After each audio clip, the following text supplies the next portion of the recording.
The fear of the Lord is the root of all wisdom. This verse from Proverbs kept coming to me this week as I reflected on today's scriptures. After all, Moses' mountaintop experience is frightening and awesome to the people. They see God's light as a devouring fire.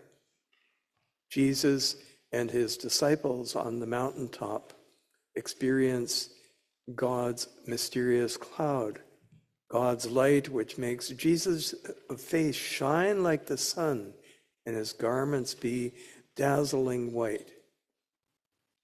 God speaks. This is my son, the beloved. With him I am well pleased. Listen to him. Peter, James, and John are terrified. They fall on their faces, filled with fear. This is so different, so otherworldly, so supernatural, so out of their accustomed way of being. Fear. Is this a good thing?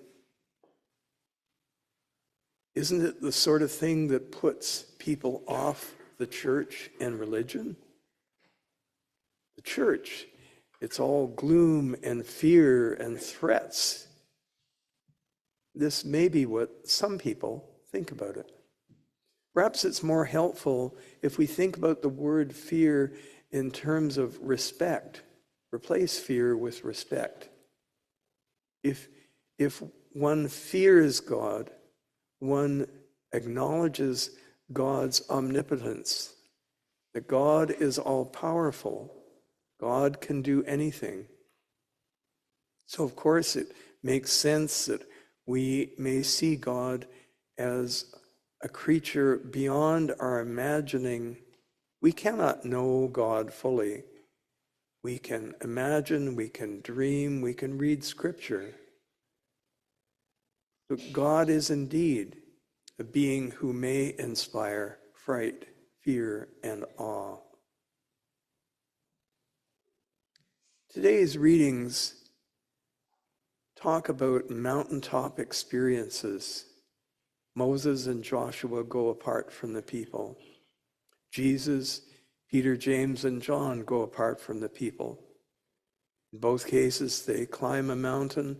God's cloud comes down to veil what is going on, and a tremendous light shines.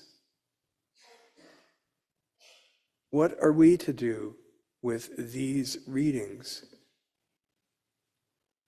Do you sometimes find that listening or reading Scripture makes the faith of the people who wrote down these things so very distant, something hard to grasp and connect with our day-to-day lives? We look at the epistle passage for today. It says we can believe not because we're interpreting Scripture, but because we have the eyewitness report of the disciples. Peter, James, and John saw what happened on the mountain. They heard God's voice directly. And Jesus tells them not to tell anyone of it till he has died and been raised. They are the eyewitnesses who can give truth to the reports. This is real. What do we then do with these scriptures? This week we're about to enter Lent, a season when we are often called on to change our ways of doing and being. Traditionally, Lent was a time to give up something, to remember Jesus' sacrifice. Well, excuse me, but if someone is giving up their nightly gin and tonic, doesn't kind of equate with Jesus' sacrifice. So what may be more helpful is to think about what we can do in terms of changing our daily customs. Years ago, I was in a parish where our curate complained about her busy schedule and how difficult it was to make time. And our rector, a senior clergyman, said to her, "You don't make time, you take time. You don't make time, you take time." So in this season of Lent, it may be helpful for us to set aside time. Note that Moses, Jesus, and his disciples went apart from everyday life. They went up mountain and then experienced the awesome encounter with God. When humanity meets divinity, how incredible that is. How would any of us face that? It's one thing to read and to pray and to think about our faith, but to experience God directly. I believe it's only at times when we climb our own mountain, and then that can just be sitting quietly, thinking, praying, opening our minds to meditation. We're removing the clutter of daily life, and we're allowing space for us to hear God's voice. There have been a couple of such times for me in my life, and one in particular I trusted because it was taking me very much out of the way I would normally be. I was having a conflict with another student in a clinical pastoral unit I was taking part in. She had a theology very different than mine, much more conservative, and I butted heads with her. It was my first clinical pastoral unit, and often, because I enjoyed the work, I would work through lunchtime, and I became rather physically run down, and my supervisor ordered me to take a couple of days away and go home and rest.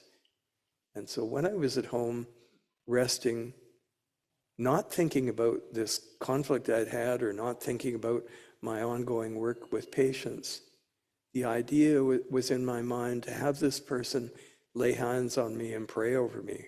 Whoa, like just not something I would normally do. Lay hands on me, get away from me. And someone whom I distrusted, to actually have her do that. But I trusted because it was certainly not my ordinary way of being or thinking or doing. And so I went back to the unit and asked her to lay hands on me. The point of this really was I tend to trust when a message or a thought comes to me that is so out of my ordinary way. Think about Peter, James, and John up on the mountain. This is so out of their ordinary way of being. Of course, they're terrified. But when Jesus comes to them, touches them, and assures them that they needn't be afraid, they can get up. And with Jesus, they go down from the mountain and carry on their ministries. So how about you and me? What is coming for us in this season? It will be helpful if we think of these mountaintop experiences. How can we find our own mountains? There may be times where we are tired or irritated or frustrated, or life, especially in these dark days, seems too much for us. We hear of the mass shooting in Tumbler Ridge. We look at several world leaders who seem determined to become dictators, to break laws and make up their own reality. This can be pretty discouraging at times when we listen to the news. So think about taking time. We can't make that time, take that time. Think about carving out, even if it's only 15 minutes in the day, to sit quietly, to walk in nature, to do something that changes our habitual ways of moving through our days. May each of you find your own mountaintop experience in this Lent, may we move forward, trusting in our God who loves and invites and encourages us. In peace and in hope, we give thanks for this